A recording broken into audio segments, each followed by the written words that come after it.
السلام علیکم ورحمۃ اللہ وبرکاتہ. الحمد لله رب العالمين والعاقبة للمتقين والصلاة والسلام على سيد المرسلين وعلى آله وأصحابه أجمعين. أما بعد فأعوذ بالله من الشيطان الرجيم. بسم الله الرحمن الرحيم. والضحى والليل إذا سجى صدق الله مولانا العظيم وصدق رسوله النبي الأمين المتين الكريم ونحن على ذلك لمن الشاهدين والشاكرين والحمد لله رب العالمين. اسٹیج پر رونق افروز علماء کرام مشائخ احساب بزرگوں اور میرے دوستوں، آئیے ہم اور آپ سے مل کر آقا نامدار مدنی مدینے کے تاجدار دونوں عالم کے مالک و مختار حضور صلی اللہ علیہ وسلم کی بارگاہ بے کسنا میں درود شریف کا نذرانہ عقیدت پیش کیا جائے. پڑھیے بآواز بلند اللہم صلی علی سیدنا مولانا محمد صلاۃ و سلام علیک یا رسول اللہ صلی اللہ علیہ وسلم. چاند جھک جاتا جدھر انگلی اٹھاتے مہد میں، چاند جھک جاتا جدھر انگلی اٹھاتے مہد میں، کیا ہی چلتا تھا اشاروں پر کھلونا نور کا. سبحان اللہ سبحان اللہ. پاک میں ہے بچہ بچہ نور کا، تیری نسل پاک میں ہے بچہ بچہ نور کا، تو ہے عین نور تیرا سب گھرانہ نور کا. سبحان اللہ سبحان اللہ. میں نے خطبہ مسنونہ کے بعد جس آیت کریمہ کا تلاوت کرنے کا شرف حاصل کیا، رب تبارک و تعالیٰ قرآن مجید میں ارشاد فرماتا ہے وَالضُّحَىٰ وَاللَّيْلِ إِذَا سَجَىٰ، جس کا ترجمہ یہ ہے چاند کی قسم اور رات کی جب پردہ ڈالے. بعض مفسرین کرام فرماتے ہیں کہ وَالضُّحَىٰ سے مراد چہرے پاک مصطفیٰ اور لیل سے مراد محبوب دو عالم صلی اللہ تعالیٰ علیہ وسلم کا زلف عنبر. اب اس آیت کا ترجمہ یہ بھی ہو سکتا ہے کہ چہرے پاک مصطفیٰ پہ قسم. میرے دوستوں، رخ پاک مصطفیٰ صلی اللہ تعالیٰ علیہ وسلم سے خوبصورت دنیا کی کوئی چیز نہیں اور نہ ہو سکتی ہے. اسی لیے حضرت حسان بن ثابت رضی اللہ تعالیٰ عنہ حضور صلی اللہ تعالیٰ علیہ وسلم کے حسن و جمال اور سرافے کمال کو دیکھ کر عرض کرتے ہیں وَأَحْسَنُ مِنْكَ لَمْ تَرَ قَطُّ عَيْنِي وَأَجْمَلُ مِنْكَ لَمْ تَلِدِ النِّسَاء. یا رسول اللہ صلی اللہ تعالیٰ علیہ وسلم، میری آنکھ نے آپ جیسا کبھی بے گروہ حسن و جمال دیکھا ہی نہیں، بلکہ کسی ماں نے آپ کے جیسا حسین و جمیل پیدا ہی نہیں کیا. مدن کے بولو سبحان اللہ. اور یہ عرض کرتے ہیں خلقت مبرأ من کل عیب کأنک قد خلقت کما تشاء. یا رسول اللہ صلی اللہ تعالیٰ علیہ وسلم، آپ تمام عیب و نقائص سے پاک پیدا فرمائے گئے، گویا کہ آپ نے جیسا چاہا اللہ نے ویسا ہی پیدا فرمایا.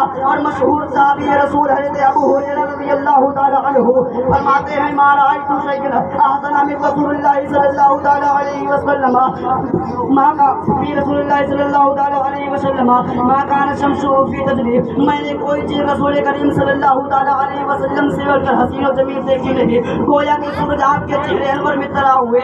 شمائل ترمذی باب ما جاء فی خلق رسول اللہ صلی اللہ تعالیٰ علیہ وسلم، حدیث نمبر 9 صفحہ نمبر 17 سطر نمبر 2-3. جابر بن سمرہ قال رأيت رسول الله صلى الله تعالى عليه وسلم في ليلة أذهان وعليه حلة فقاه فجعلت وإلى القمر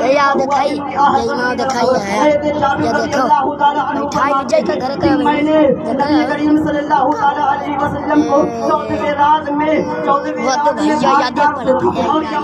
پہلے ہوئے دیکھا. میں کبھی آپ کی طرف دیکھتا اور کبھی چاند کی طرف دیکھتا. فَإِذَا هُوَ أَحْسَنُ عِنْدِي مِنَ الْقَمْرِ، تو حضور کا چہرے انوار مجھے 14ویں چاند سے زیادہ حسین و جمیل نظر آتا تھا. مگر کہ بولیے سبحان اللہ. کہ ماہ مدینہ اپنی تجلی ادا کرے، ماہ مدینہ اپنی تجلی ادا کرے. یہ ڈھلتی چاندنی دوپہر کی ہے. اور رحمۃ اللہ علیہ مطلبی شریف میں فرماتے ہیں عید صدیقت بگفت آفتاب، عید صدیقت بگفت آفتاب، نیز مشرق نیز عرب آباب. یعنی صدیق اکبر رضی اللہ تعالیٰ عنہ فرماتے ہیں کہ میں نے نبی کریم صلی اللہ تعالیٰ علیہ وسلم کو دیکھا تو عرض کیا ہے حسن و جمال کے آفتاب تیرے جیسا خوبصورت میں نے نہ مشرق میں دیکھا ہے اور نہ مغرب میں. حضرات گرامی ابھی آپ نے دیکھا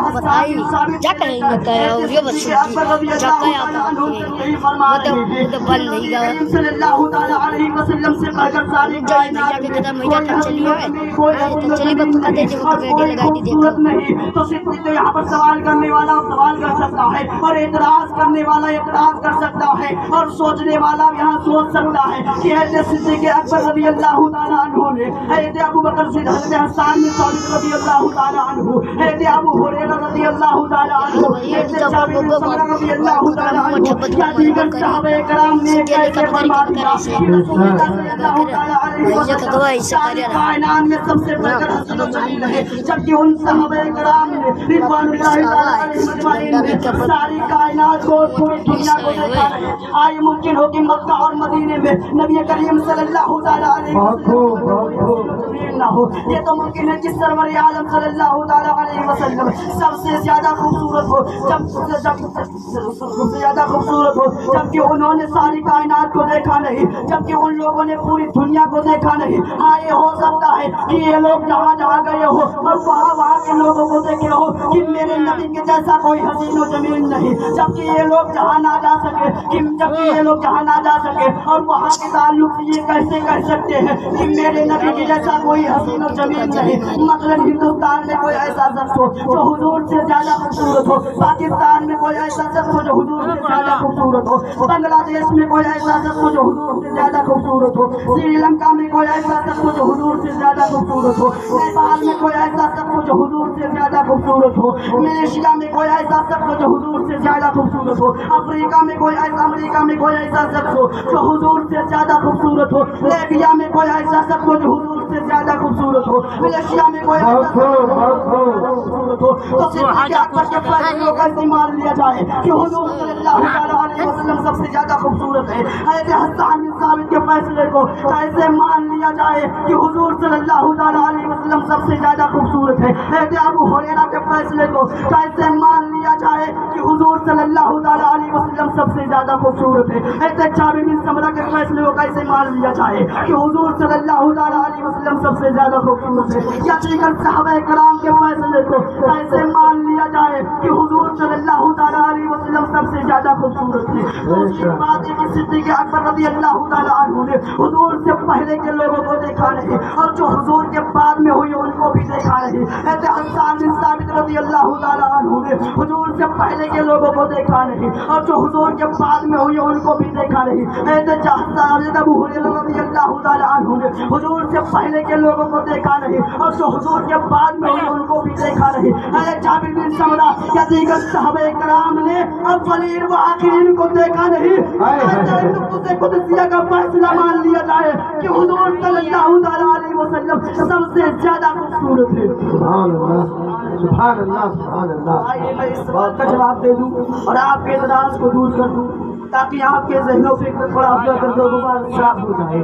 آئیے میں آپ لوگوں کو ایک ایسی عظیم ہستی کی بارگاہ میں لے چلوں کہ جنہوں نے مکہ کے لوگوں کو بھی دیکھا ہے اور مدینہ کے لوگوں کو بھی دیکھا ہے اور مصر کے لوگوں کو بھی دیکھا ہے اور عراق کے لوگوں کو بھی دیکھا ہے, کویت کے لوگوں کو بھی دیکھا ہے, افغانستان اور پاکستان و افغانستان کے لوگوں کو بھی دیکھا ہے, چین اور جاپان کے لوگوں کو بھی دیکھا ہے, جرمن و ہندوستان کے لوگوں کو بھی دیکھا ہے. میں ان کی بارگاہ میں لے جانا چاہتا ہوں کہ جنہوں نے دنیا کے کونے کونے اور خطے اور گوشے کو دیکھا ہے. میں ان کی بارگاہ میں لے جانا چاہتا ہوں کہ جنہوں نے حضور کے پہلے کے لوگوں کو بھی دیکھا ہے اور حضور کے بعد کے لوگوں کو بھی دیکھا ہے. ارے جانتے ہیں آپ کی ایسی ہستی کون ہے؟ یہ عظیم ہستی وہ ہے کہ جنہیں ہم جبریل امین کہتے ہیں, جنہیں سید الملائکہ کہا جاتا ہے, جنہیں طائر صدرہ کہا جاتا ہے. اے میرے بھائی مجھے کہنے دیجیے کہ حضرت جبریل امین کی وہ ذات گرامی ہے کہ جنہوں نے مسجد آدم کو بھی دیکھا ہے, حضرت اسحاق کو بھی دیکھا ہے, حضرت ابراہیم کو بھی دیکھا ہے,